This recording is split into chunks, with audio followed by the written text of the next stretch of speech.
नमस्ते बहनों एवं भाइयों। मैं आज आपको रविवार की कथा सुना रही हूँ। एक प्राचीन काल में एक बुढ़िया थी। वह नियमित रूप से रविवार का व्रत करती थी। रविवार के दिन सूर्योदय से पूर्व उठकर बुढ़िया स्नान आदि से निवृत्त होकर आंगन को गोबर से लीपकर स्वच्छ करती। तदोपरांत सूर्य भगवान की पूजा करती तथा कथा सुनकर सूर्य भगवान को भोग लगाकर दिन में एक समय भोजन करती थी। इसी तरह रविवार का व्रत करती। सूर्य भगवान की कृपा से बुढ़िया को किसी प्रकार की कोई चिंता व कष्ट नहीं था। उसका घर धन धान्य से भरपूर हुआ था। उस बुढ़िया को खुशी देख उसकी पड़ोसन उससे बहुत जलती। बुढ़िया रोजाना पड़ोसन के आंगन में बंधी गाय का गोबर लाती और अपना घर लीपती थी। शनिवार के दिन रात को पड़ोसन ने अपनी गाय को घर के भीतर बांध दिया ताकि बुढ़िया अपना घर ना लीप सके। रविवार को गोबर ना मिलने से बुढ़िया अपना आंगन नहीं लीप सकी। आंगन ना लीप पाने के कारण उस बुढ़िया ने सूर्य भगवान को भोग भी नहीं लगाया और उस दिन स्वयं भी भोजन नहीं किया। सूर्यास्त होने पर बुढ़िया भूखी प्यासी सो गई। रात्रि में सूर्य भगवान ने उसे स्वप्न में दर्शन दिए और व्रत ना करने तथा उन्हें भोग ना लगाने का कारण पूछा। बुढ़िया ने बहुत ही करुण स्वर में पड़ोसन के द्वारा घर के अंदर गाय बांधने और गोबर ना मिल पाने की बात बोली। सूर्य भगवान ने अपनी अन्य भक्त बुढ़िया की परेशानी का कारण जानकर उसके सब दुख दूर करते हुए कहा, हे माता, तुम प्रत्येक रविवार को मेरी पूजा और व्रत करती हो। मैं तुमसे अति प्रसन्न हूँ और तुम्हें ऐसी गाय प्रदान करता हूँ जो तुम्हारे घर आंगन को धन धान्य से भर देगी। तुम्हारी सभी मनोकामनाएं पूरी होंगी। स्वप्न में उस बुढ़िया को ऐसा वरदान देकर सूर्य भगवान अंतर्ध्यान हो गए। प्रातःकाल सूर्य उदय से पूर्व उस बुढ़िया की आंख खुली तो वह अपने घर के आंगन में सुंदर गाय और बछड़े को देखकर हैरान हो गई। गाय को आंगन में बांधकर उसने जल्दी से उसे चारा लाकर खिलाया। पड़ोसन ने उस बुढ़िया के आंगन में बंधी सुंदर गाय और बछड़े को देखा तो वह उससे और अधिक चलने लगी। तभी गाय ने सोने का गोबर किया। गोबर को देखते ही पड़ोसन की आंखें फट गईं।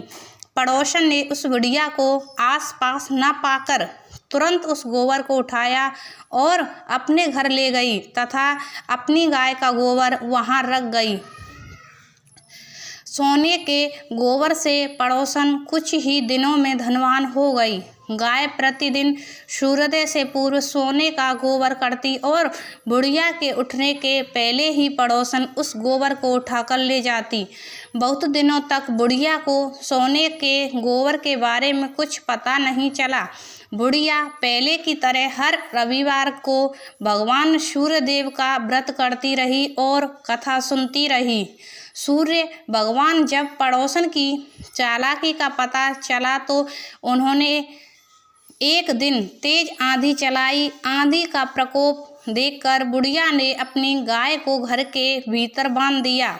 अब पड़ोसन सोने का गोबर न ले जा सकी। सुबह उठकर बुढ़िया ने सोने का गोबर देखा तो उसे बहुत आश्चर्य हुआ। उस दिन के बाद बुढ़िया गाय को घर के भीतर बांधने लगी। सोने के गोबर से कुछ ही दिनों में वह बुढ़िया बहुत धनी हो गई। बुढ़िया के धनी होने से पड़ोसन और बुरी तरह जल भुनकर राख हो गई।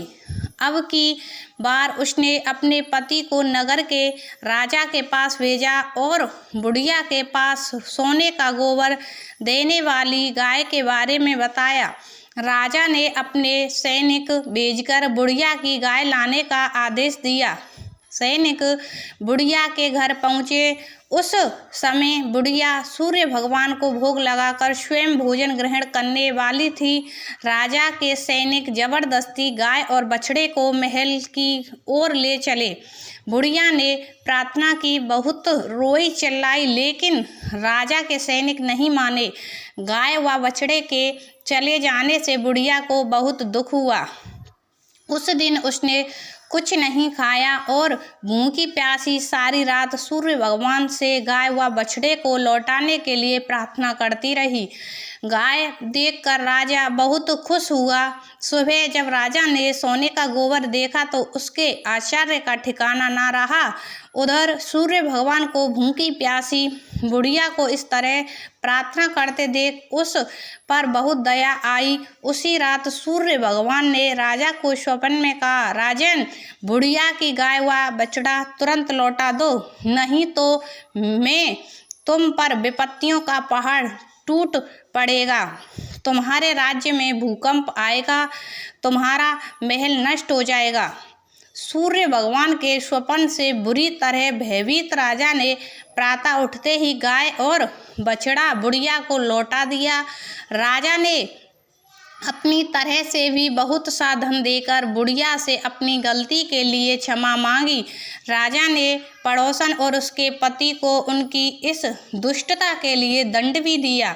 इसके बाद राजा ने राज्य में घोषणा करवाई कि सभी स्त्री पुरुष रविवार का व्रत करें। जनता ने भी ऐसा ही किया। रविवार का व्रत करने से सभी लोगों के घर धन धान्य भर गए, चारों ओर खुशहाली छा गई। सभी लोगों के शारीरिक कष्ट दूर हो गए। निसंतान स्त्रियों की गोद भर गई। राज्य में सभी स्त्री पुरुष सुखी जीवन यापन करने लगे। बोलो श्री नारायण भगवान की जय।